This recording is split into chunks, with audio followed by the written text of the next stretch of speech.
Yesusku, ku kan menari dan bersuka karenamu, oh Yesusku. Ku kan minum airmu bagai rusa rindu, selalu ku hidup dalammu dan hidupmu di dalamku, oh Yesusku, oh Yesusku, oh Yesusku.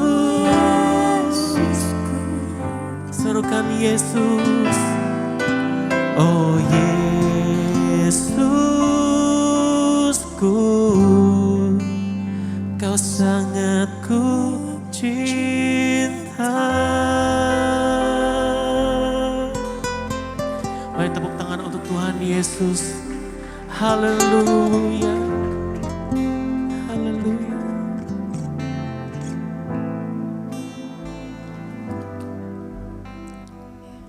Terima kasih Tuhan buat malam yang luar biasa ini.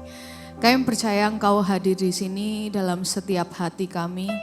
Kami percaya apapun motivasi kami hari ini, Tuhan tetap sayang sama kami. Tuhan tetap pilih kami. Tuhan tetap menyertai kami dari awal kami lahir sampai kami sudah besar. Sampai sekarang hari ini. Kasih Tuhan tetap nyata buat kami. Terima kasih Tuhan, sebentar kami akan mendengarkan firman Tuhan. Roh Kudus, lawatlah setiap hati di tempat ini. Tuhan Yesus, berbicaralah buat kami, pribadi lepas pribadi. Supaya kami mengerti apa yang Tuhan mau sampaikan buat kami. Dan kami bisa menghidupinya. Sembunyikan hamba-Mu di balik salib-Mu ini Tuhan.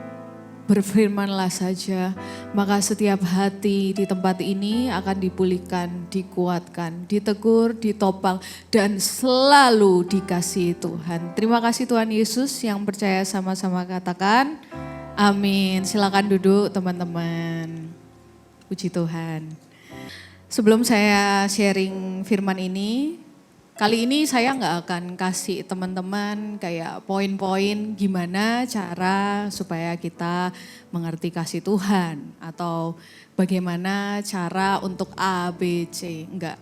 Tapi hari ini saya mau ajak teman-teman sekalian ke sebuah perjalanan kasih Tuhan. Yang saya percaya kasih Tuhan ini nggak hanya ada di Alkitab, tapi buat kita semua secara pribadi.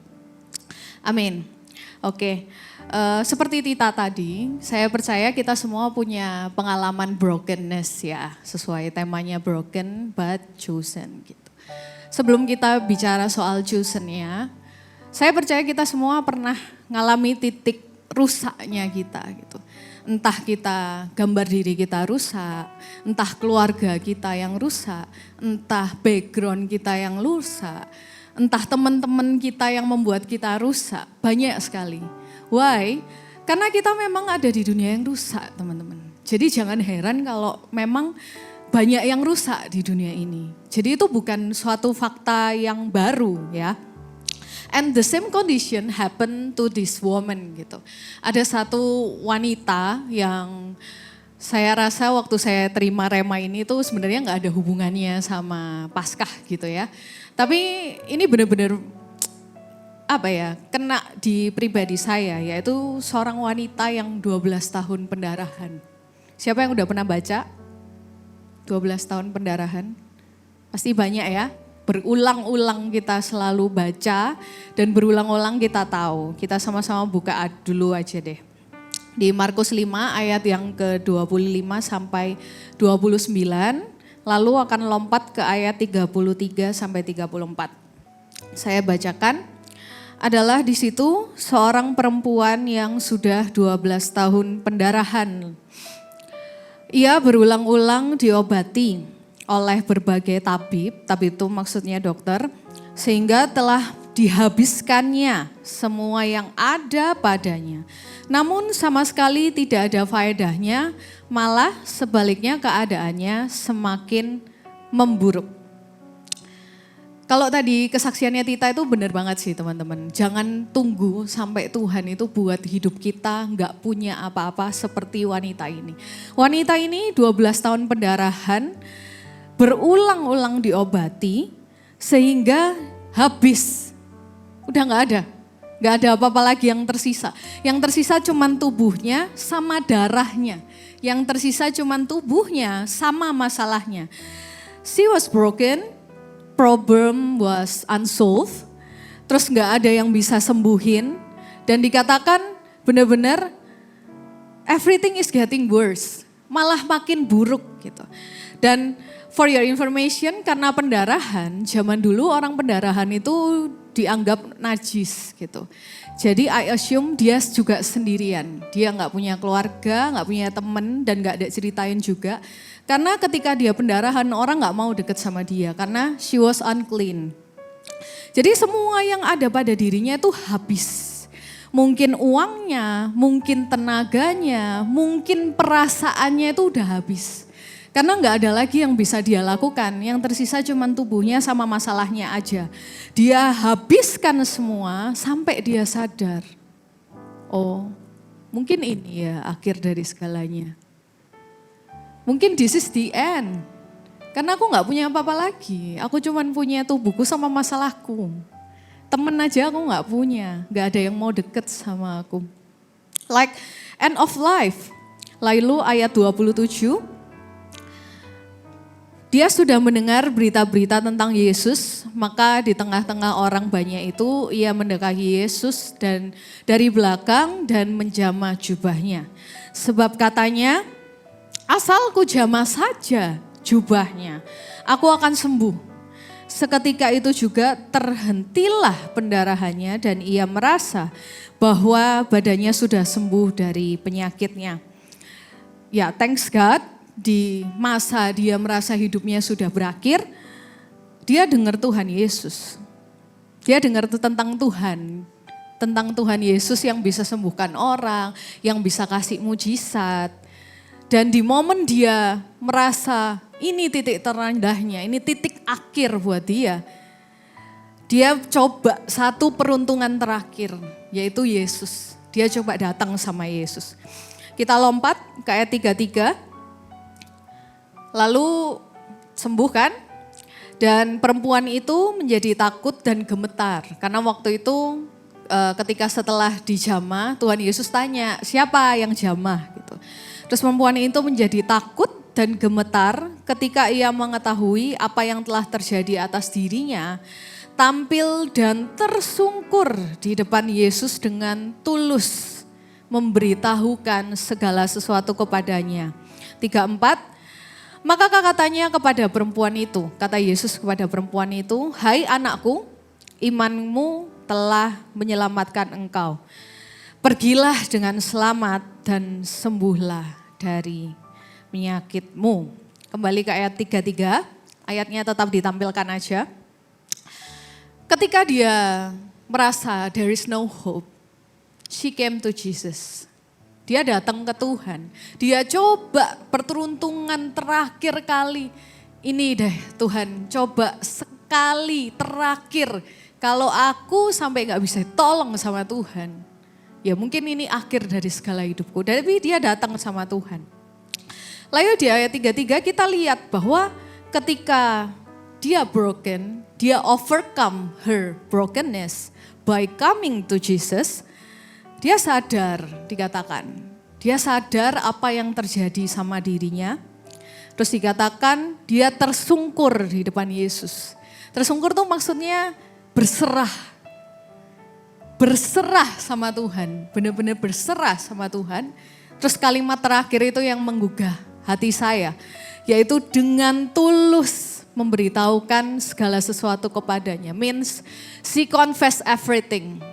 Dia kasih tahu ceritanya dia, Tuhan, aku 12 tahun pendarahan. Aku punya semua, tak jual semua, tak buat mengobati hidupku. Tapi nggak ada yang berhasil Tuhan.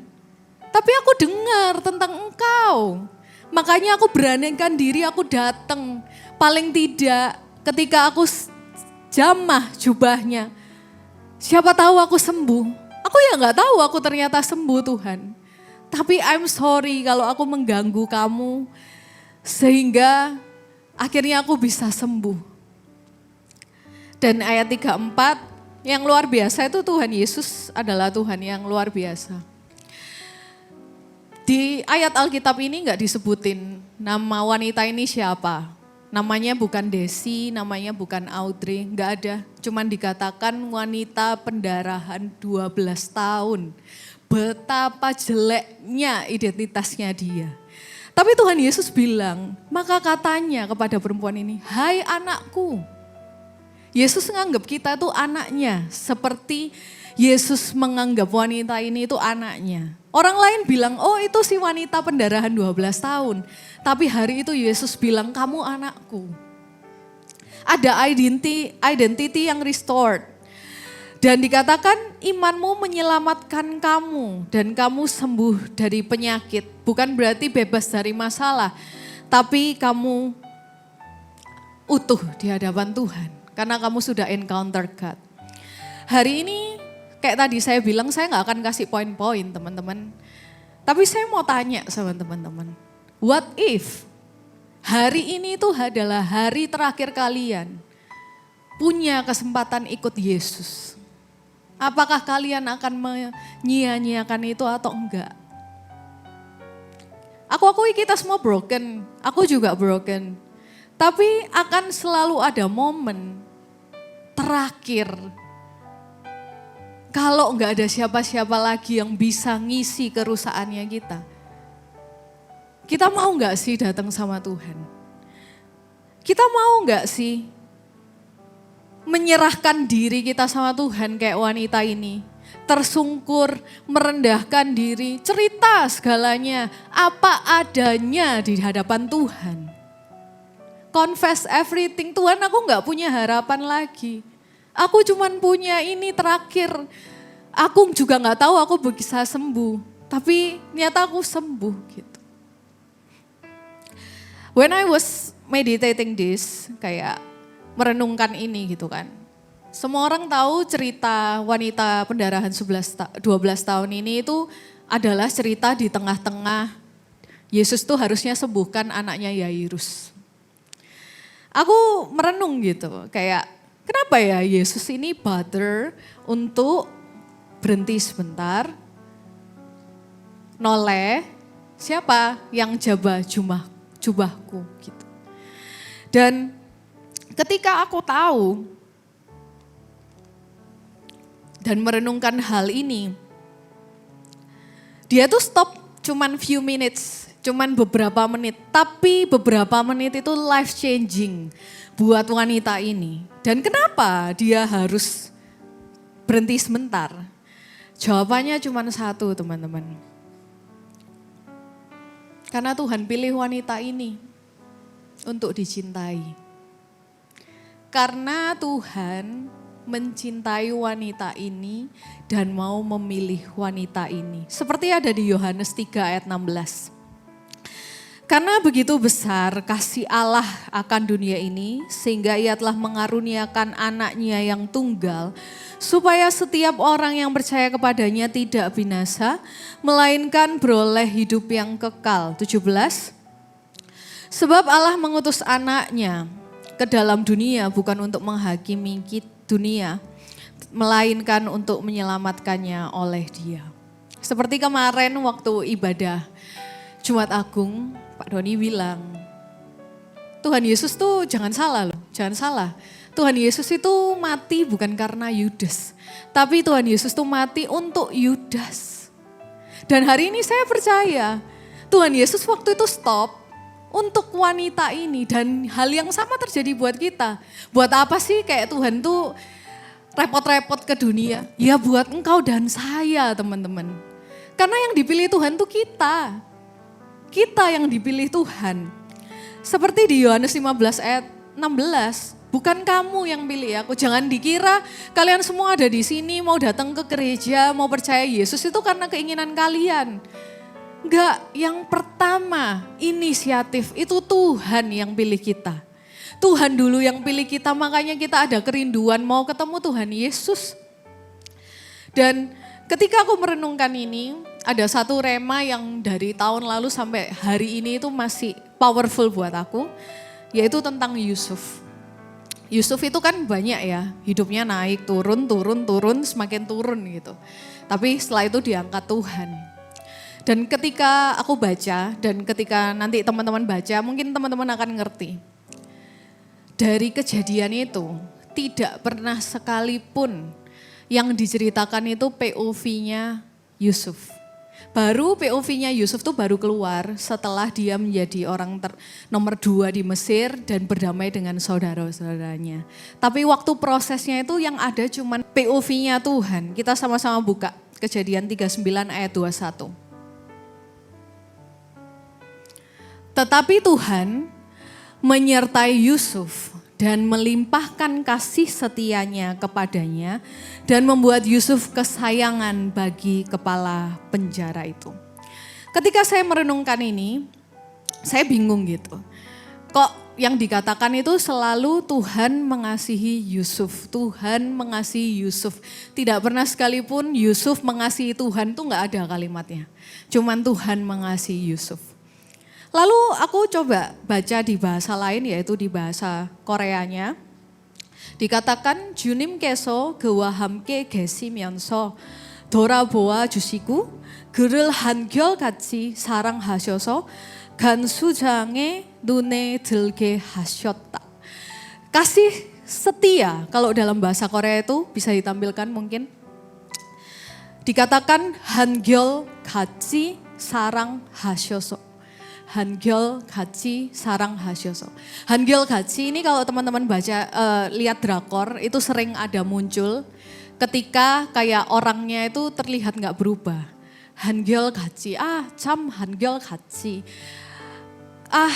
Seperti biasa ya orang ini. Dan ini adalah kalimat yang luar biasa menurut saya teman-teman. Berarti Tuhan waktu dia bilang kalau ada kasih setia yang menyertai dia, cintanya Tuhan itu konsisten, unchangingly, always the same. Dan itu describe karakternya Tuhan. Dan tadi saya bilang apa? Yusuf itu nggak tahu. Yusuf itu nggak tahu kalau dia dikasihi Tuhan. Karena waktu kitab ini ditulis, dia kan masih lewati prosesnya. Dia nggak tahu kalau ternyata Tuhan tulis di Alkitab karena Tuhan memberikan kasih setianya kepada Yusuf, maka bla bla bla bla bla bla. Part yang ketiga saya mau bawa teman-teman. Ini sebuah perenungan besar ya. We are broken but chosen. Kita rusak, tapi kita dipilih. Tapi but why do we still feel broken as if we weren't chosen? Kita rusak, kita dipilih Tuhan. Tapi kenapa ketika kita dipilih Tuhan, kita masih ngerasa rusak. Kita ngerasa kurang, kita merasa enggak cukup, kita merasa enggak bisa. Why? Jawabannya sesuai ayat tadi teman. Karena kita misunderstand God's love. Kita nggak ngerti kalau Tuhan itu sayang sama kita. Di keadaan kita apapun, keadaan kita susah, keadaan kita baik-baik saja, keadaan kita tenang-tenang aja, kayak cerita Tita tadi. Sepertinya semua baik-baik aja, tapi di tengah-tengah itu God give His love for us. Kita tuh selalu masih merasa kurang, merasa broken, merasa harus diisi dengan kasih yang lain. Karena kita nggak ngerti kalau ternyata Tuhan itu sudah cinta kita. Dari semenjak kita sebelum ada di kandungan pun, Tuhan itu sudah sayang kita, tapi kita nggak ngerti dan nggak mau ngerti dan nggak mau tahu. Padahal ada suatu hal penting. Perintahnya Tuhan kan ada dua, yang utama dan terutama adalah kasihilah Tuhan Allahmu dengan segenap hatimu, dengan segenap jiwamu, dengan segenap akal budimu. Gimana kita mau cinta sama Tuhan kalau kita nggak ngerti kita itu dicintai Tuhan loh teman-teman. Kita misunderstand God. Kita kira Tuhan jahat, kita kira Tuhan nggak peduli, kita kira Tuhan nggak jawab doa kita. Padahal enggak. Di tengah-tengah doa yang tidak dijawab pun, di tengah-tengah keputusan yang dibuat pun, ada kasihnya Tuhan buat kita. Jadi hari ini aku mau ingetin, mencintai Tuhan itu bukan mencoba mencintai Tuhan dengan pelayanan, dengan melakukan firman. Ya itu betul. Tapi kalau kita mencoba earning God's love dengan usaha kita nggak akan pernah berhasil. Kita akan selalu broken ketika kita selalu mencoba mencintai Tuhan. Tanpa sadar kalau kita dicintai Tuhan, teman-teman. Jadi stop trying to earn it, stop trying to gain it, and stop trying to prove that we are enough for God. Karena sebelum itu Tuhan itu sudah merasa kita enough, seperti ada di Roma 5 ayat 7 sampai 8. Roma 5 ayat 7 sampai 8, sebab tidak mudah seorang mau mati untuk orang yang benar. Tetapi mungkin untuk orang yang baik ada orang berani mati. Ayat 8, akan tetapi Allah menunjukkan kasih-Nya kepada kita oleh karena Kristus telah mati untuk kita. Ketika kita apa? Ketika kita apa pertanyaannya teman-teman? Masih berdosa Tuhan sudah sayang kita. How great is His love? Ketika kita berdosa ini loh, firman Tuhan tuh bilang kayak gitu. Ketika kita berdosa pun Tuhan tuh sayang sama kita. Mungkin di sini nggak ada yang berdosa untuk kayak membunuh orang gitu ya. Tapi dosa itu artinya adalah hamartia atau missing the mark. Tujuan Tuhan ke sana tapi kita melenceng. Itu maksudnya dosa. Ketika kita melenceng dari kehendak Tuhan, kita melenceng dari masa depan yang ditetapkan Tuhan, itu kita berdosa. Dan di tengah-tengah itu loh, Tuhan sayang sama kita. Gampang buat orang bisa berkorban mati buat orang yang baik. Tapi buat orang yang sejahat kita, seburuk kita, seorang yang nggak tahu diri kita. So hard. Jadi ingat teman-teman, pengorbanan Tuhan itu always personal. Gak cuman buat aku, gak cuman buat teman-teman yang sudah pelayanan, tapi buat each of us, buat kita, setiap masing-masing. Karena ketika kita sudah menerima kasih-Nya Tuhan, teman-teman tahu, kita bisa cinta orang. Sekarang kenapa sih kita jadi benci sama orang? Karena kita nggak pernah menerima diri kita. Sehingga kita ngejudge orang seenaknya. Different kalau kita menerima kasih-Nya Tuhan. Cuman menerima aja loh. Kenapa susah untuk menerima kasih-Nya Tuhan? Kita bisa start loving us. Kita start loving others. Karena kita dicintai sama Tuhan. Saya rindu kita bisa nyanyikan sama-sama satu pujian. Mungkin firman ini bosen ya, gitu. Ngantuk karena sudah sore. Tapi aku mau bilang sama teman-teman, seriuslah sama Tuhan. Tuhan tuh serius loh waktu Dia mati di kayu salib buat kita. Serius cinta kita, tapi di hubungan ini kita gak pernah serius. Kita yang gak pernah serius.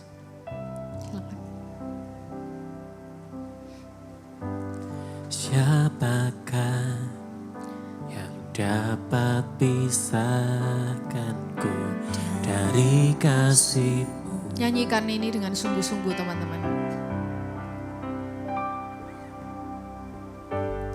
Tetesan darah-Mu buktikan besar cinta-Mu. Sedalamnya lembah di hidupku, Engkau datang mengangkat hidupku.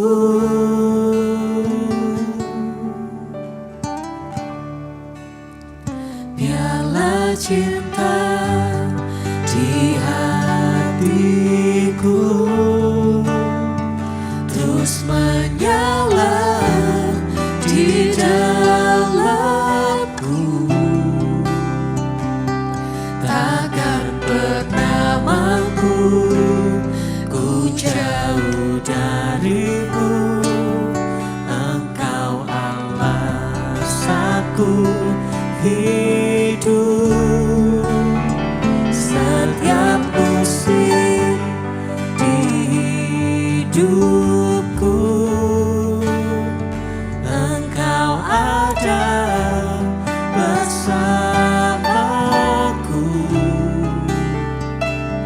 memberi kekuatan, memberi pengharapan. Engkau segalanya bagiku. Kita pujikan dari awal dengan lebih sungguh-sungguh lagi. Perhatikan setiap liriknya teman-teman. Nyanyikan ini sebagai doamu.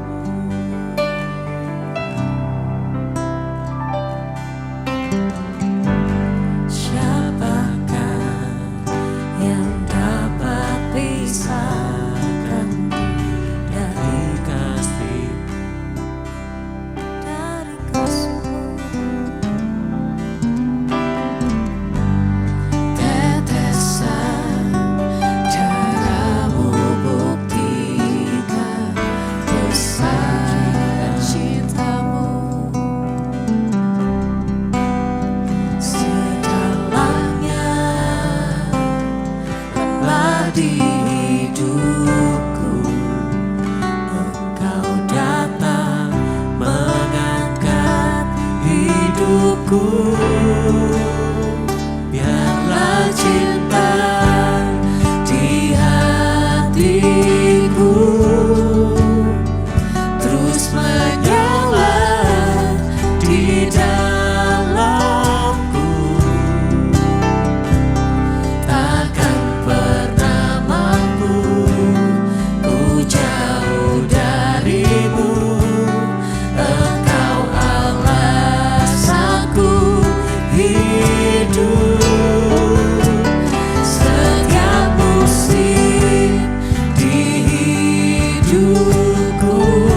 setiap musim di hidupku. Engkau ada bersamaku, memberi kekuatan, memberi pengharapan. Engkau segalanya bagiku. Nyatakan lebih lagi. Dialah cinta di hatiku, terus menyala di dalamku. Takkan pernah mampu ku jauh darimu. Engkau alasanku hidup. Setiap musim di hidupku, Engkau ada bersamaku, memberi kekuatan, memberi pengharapan. Engkau segalanya bagiku. Dialah cinta di hatiku, terus menyala di dalamku. Takkan pernah mampu ku jauh darimu. Engkau alasanku hidup. Setiap musim di hidupku, Engkau ada bersamaku, memberi kekuatan, memberi pengharapan. Engkau segalanya bagiku, memberi kekuatan, memberi pengharapan. Memberi kekuatan, memberi pengharapan. Memberi kekuatan, memberi pengharapan. Engkau segalanya bagiku.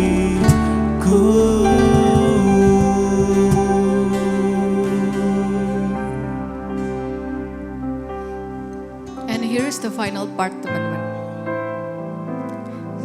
Hari ini pesan Tuhan buat teman-teman sekalian. Ketika kita udah dipilih sama Tuhan, itu artinya kita itu sudah dicintai dan kita nggak rusak lagi. Kita sudah jadi pribadi yang baru.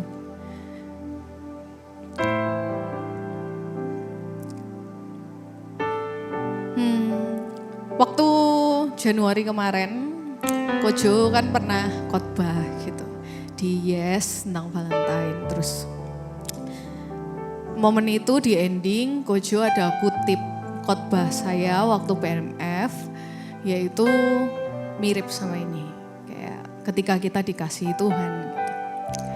Terus waktu doa saya ingat gitu, karena itu Valentine kan, saya ingat ada beberapa hal yang Tuhan itu pernah ajarin ke saya secara pribadi gitu. Kayak Tuhan ingetin lagi, kalau misalkan kamu dideketin sama cowok, terus kamu ya mungkin jual mahal, belum suka sama cowok itu, jadi kamu balesnya lama.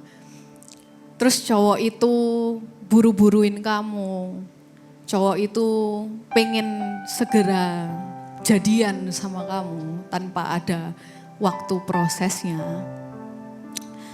Itu berarti sebenarnya cowok itu tuh gak serius. Gak serius.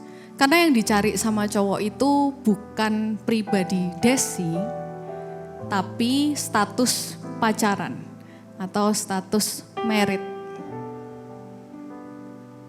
Waktu saya ingat itu, saya bilang, oh ya, terima kasih ya Tuhan untuk hikmat yang Tuhan sudah kasih.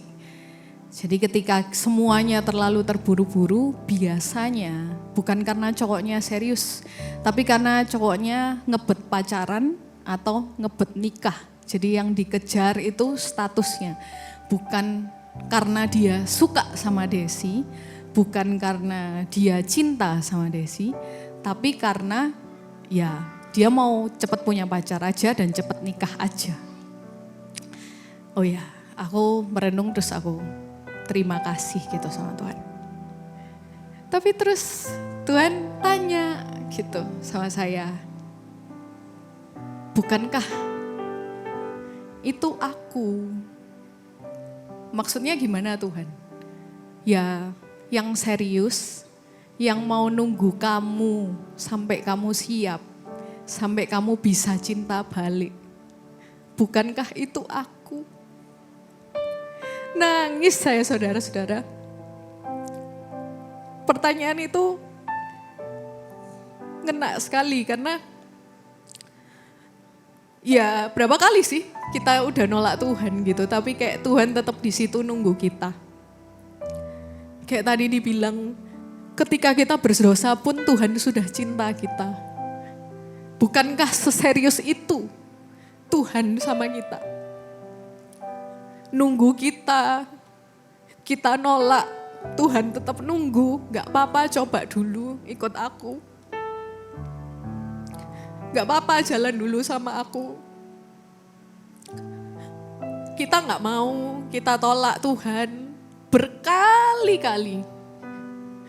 Dan saya ingat itu, makanya saya nangis gitu. Karena dari saya kecil sampai saya remaja, banyak kesempatan saya untuk ikut Tuhan. Banyak sekali. Tapi Tuhan secinta itu, makanya dia nunggu kita siap. Nunggu kita mau dicintai sama Tuhan. Nunggu kita mau jalan bareng sama Tuhan. Dan ketika perenungan itu, Tuhan ingatkan, kenapa?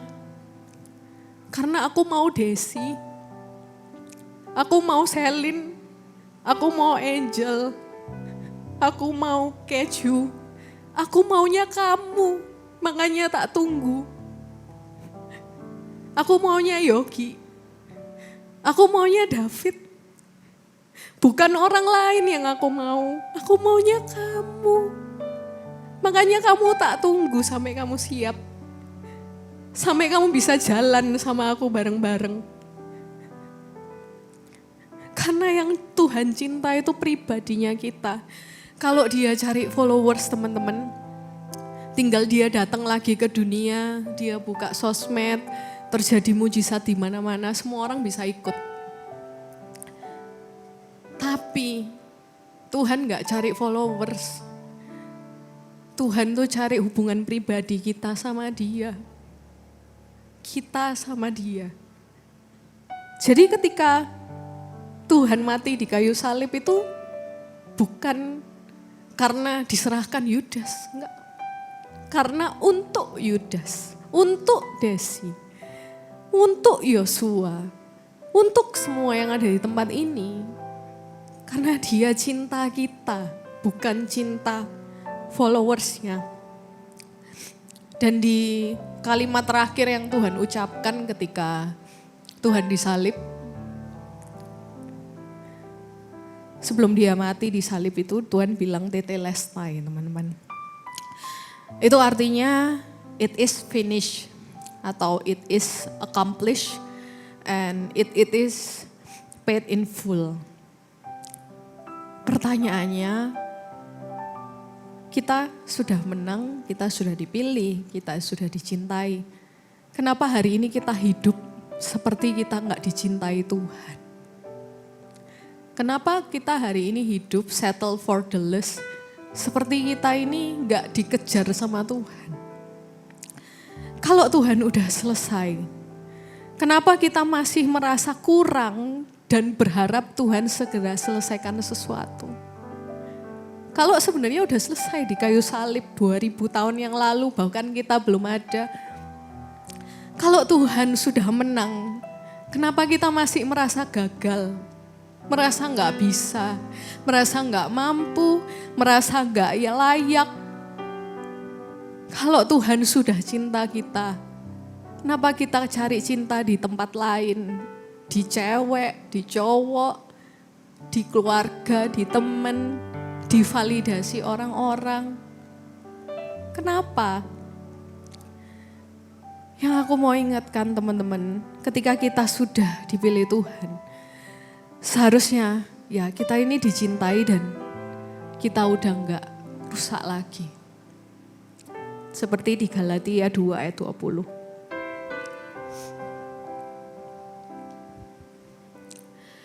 Namun aku hidup, bukan lagi aku sendiri yang hidup, melainkan Kristus yang hidup di dalam aku. Dan hidupku yang ku hidupi sekarang di dalam daging adalah hidup oleh iman dalam Anak Allah yang telah sama-sama bilang mengasihi aku, yang telah mengasihi aku dan menyerahkan dirinya untuk aku. Firman Tuhan hari ini udah selesai teman-teman. Tapi Tuhan belum selesai di hidupnya teman-teman. Dan Tuhan sudah menang. Jadi hari ini jangan sia-siakan kemenangan itu. Tapi terimalah cintanya Tuhan. Tuhan udah cinta kita. Kok kita masih minta cinta di tempat lain? Kita sama nyanyikan satu pujian terakhir.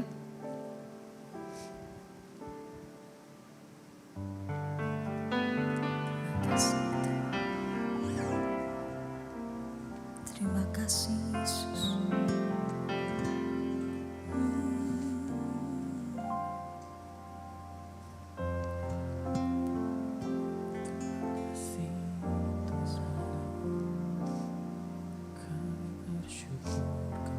Kasih-Mu besar Tuhan.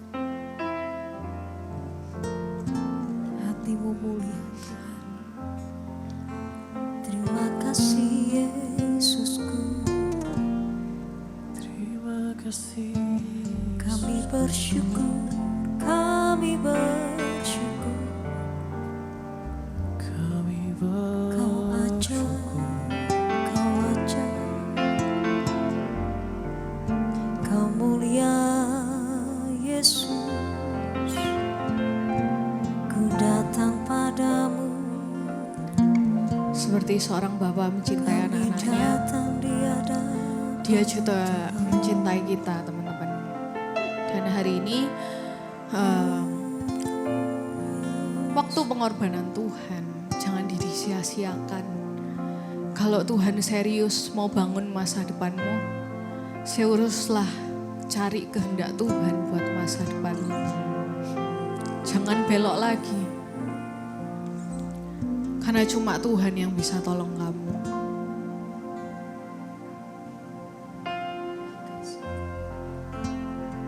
Cuma Tuhan yang bisa membuat segala sesuatu indah pada waktunya. Terima kasih Yesus. Tiba pas saya anaknya, demikianlah Engkau mengasihiku. Kau jadikan biji matamu, Kau berikan semua yang ada padamu. Seperti Bapa sayang anaknya, demikianlah Kau menuntun langkahku.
bagiku. Saya mau berdoa buat teman-teman di tempat ini. Jika kamu mau serius ikut Tuhan hari ini dan mau serius merasakan kasih-Nya Tuhan, angkat tanganmu teman-teman. Angkat tanganmu, berikan dirimu seutuhnya. Segala kurangmu, segala lebihmu, Tuhan sudah tahu. Segala dosa yang pernah kita buat, Tuhan sudah tahu. Dan Tuhan ketika Dia sudah tahu, Dia tetap cinta kita. Dia tetap mau kamu. Tetap mau kamu jalan sama Dia serius. Bangun masa depan bersama. Berikan hidupmu teman-teman buat Tuhan. Percayalah, masa depan yang terbaik itu ada kalau sama Tuhan. Jodoh yang terbaik itu ada kalau kamu sama Tuhan. Keputusan yang terbaik itu ada kalau kamu sama Tuhan. Serahkan dirimu teman-teman sama Tuhan. Anaknya, Berikanlah dirimu buat Tuhan. demikianlah Engkau mengasihiku.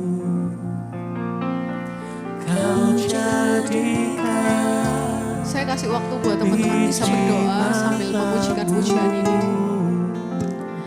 Kau berikan semua yang ada padamu,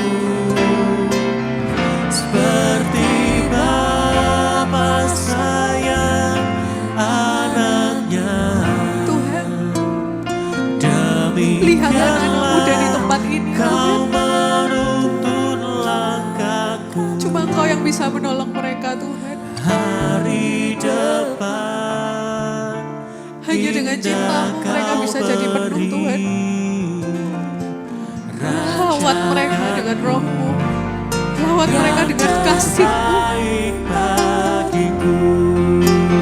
Supaya mereka tahu mereka begitu berharga. Dan Tuhan begitu sayang sama mereka.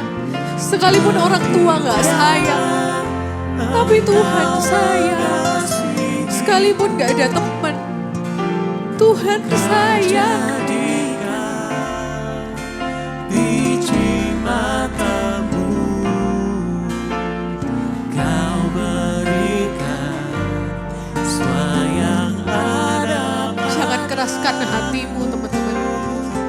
Kalau hari ini firman Tuhan sudah berbicara keras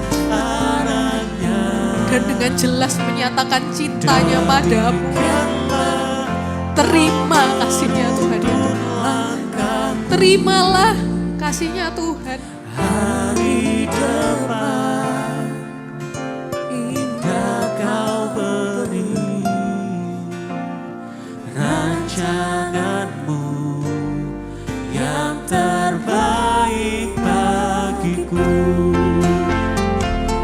Seperti Bapa sayang anaknya, demikianlah Engkau mengasihiku. Kau jadikan biji matamu, Kau berikan semua yang ada padamu. Nyatakan sama Tuhan apa isi hatimu, apa yang kau khawatirkan, apa yang kau benci. Berikan semua sama Tuhan. Demikianlah Kau Pergumulanmu berikan sama Tuhan. Arah hidupmu kalau kamu gak tahu kasih sama Tuhan. indah Jangan sok kuat. Jangan sok kuat. Kamu lemah itu gak apa-apa kalau sama Tuhan. Tuhan terima kamu apa adanya. Tuhan cinta kamu apa adanya. Gak usah pura-pura. Gak usah coba cari yang lain. Cuma Tuhan jawaban hidup.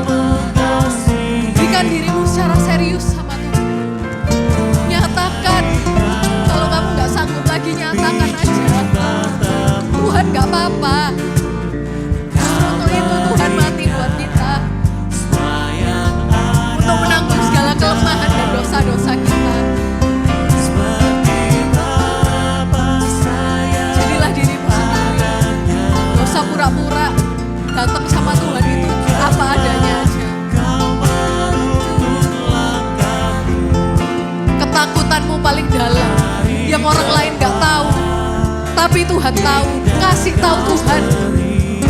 Dosamu yang paling dalam yang orang lain gak tahu. Kasih tahu Tuhan. Nyatakan sama Tuhan. Semuanya. Tidak ada satupun yang ditutup-tutupi. Kasih tahu semuanya. Dia tetap cinta kita kok. Dia tetap cinta kita dan dia tetap mau sama kita. Dia maunya sama kita, gak mau sama yang lain. Orang lain boleh lebih, boleh kurang, tapi Tuhan maunya kamu. Maunya cuman kamu. Yang telah rusak tapi dipilih, dipulihkan dan dicintai Tuhan. Itu udah tata tertinggi. Mau cari apa lagi kalau gak cari Tuhan? Mau cari kemana lagi kalau bukan di sini, di hatinya Tuhan? Gak ada tempat yang lain. Gak ada solusi lain. Cuma Tuhan yang jadi solusinya kita.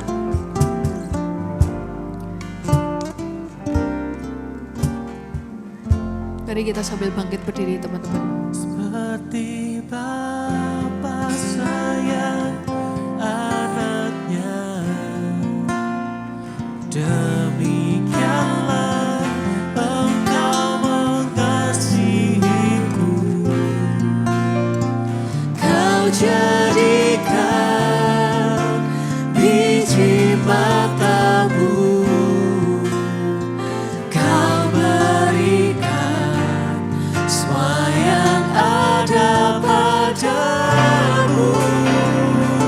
Seperti Bapa sayang anaknya, demikianlah Kau menuntun langkahku.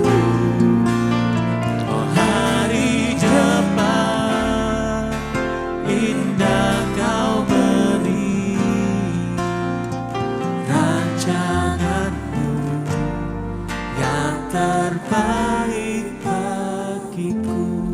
Hari ini tuh dunia bisa judge kamu. Dirimu sendiri bisa judge kamu.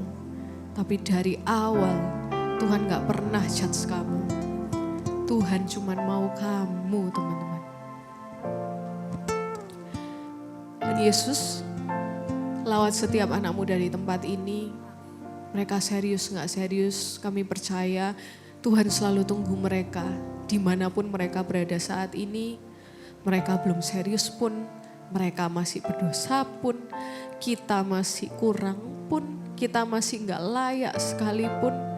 Saya percaya ada Yesus yang telah menebus kita di kayu salib untuk memenangkan segala peperangan yang kita hadapi kemarin, hari ini, dan masa depan. Kami percayakan masa depan anak-anak mudamu di tempat ini Tuhan. Dalam tangan-Mu kami serahkan semuanya. Yang mereka gak bisa kontrol, yang mereka bisa kontrol. Kami serahkan jadi satu semuanya buat Yesus Kristus. Karena hanya dalam nama Yesus saja ada masa depan yang baik, ada jodoh yang baik. Segala sesuatunya akan indah pada waktunya ketika kita jalan sama Tuhan. Ketika kita menerima kasih-Nya Tuhan. Dan ketika kita selalu merasa dikasihi Tuhan. And that is enough. And that is enough. We don't need anything anymore, God. We only need You to fill our heart with Your love, to fill our heart with Your compassion, to fill our heart with You yourself. Karena hanya hati Tuhanlah yang bisa memenuhi hati kami Tuhan. Berdoa buat setiap pelayan Tuhan di tempat ini supaya kami selalu bisa encounter God's love. Dan kami bisa selalu melakukan kehendak Tuhan, taat sama apa yang Tuhan mau buat hidup kami. Kami juga mau berdoa Tuhan supaya anak-anak mudamu di tempat ini semuanya menyerahkan kehendak kami buat Tuhan. Karena ketika kami sudah dipilih Tuhan dan dicintai Tuhan, Sesungguhnya kami ini milik Tuhan, bukan milik kami sendiri. Dan ketika kami milik Tuhan, segala sesuatu yang baik itu pasti datang. Karena Tuhan itu baik dan Tuhan adalah kasih buat kita. Mari kita dekapkan tangan kita di dada, jagalah hatimu dengan segala kewaspadaan, karena dari sanalah terpancar kehidupan anak-anak muda yang dikasihi Tuhan selalu. Jadilah berkat dan terimalah berkat rahmat anugerah dari Allah Bapa di surga di dalam Putra Tunggalnya Yesus Kristus yang telah mati bagi kita semua, buat satu persatu dari kita bangkit pada hari ketiga sehingga kita menyembah Tuhan Allah yang hidup. Dan iman kita bukan kepada Tuhan yang mati. Dan dia naik ke surga untuk menyediakan rumah bagi kita. Sehingga kita punya pengharapan yang pasti. Dan dia akan datang kembali untuk kedua kalinya. Menjemput gereja, anak-anak muda dan umat yang berjaga-jaga. Yang kudus, dewasa, bijaksana. Serta menghakimi dunia. Dan di dalam persekutuan dengan rohnya yang kudus, yang membuat hati kita yang lemah ini, yang gak semangat ini semakin berkobar-kobar, roh kita semakin menyala-nyala karena ada kasih semula dalam hati kami. Roh Kudus yang menghibur, menguatkan, memelihara, menginsyafkan, menuntun dan memimpin kita kepada kebenaran dan kekudusan, serta membuat kita menjadi saksi Kristus mulai hari ini sampai selama-lamanya. Mari kita tutup dengan doa Bapa kami. Bapa kami yang di surga, dikuduskan namamu, datanglah kerajaanmu, jadilah kehendakmu di bumi seperti di surga. Berikanlah kami pada hari ini makan kami secukupnya, dan ampunilah kami akan kesalahan kami, seperti kami juga mengampuni orang yang bersalah kepada kami. Dan jangan bawa kami ke dalam pencobaan, tapi lepaskanlah kami daripada yang jahat. Karena Engkau yang punya kerajaan, kuasa, dan kemuliaan sampai selamanya. Amin.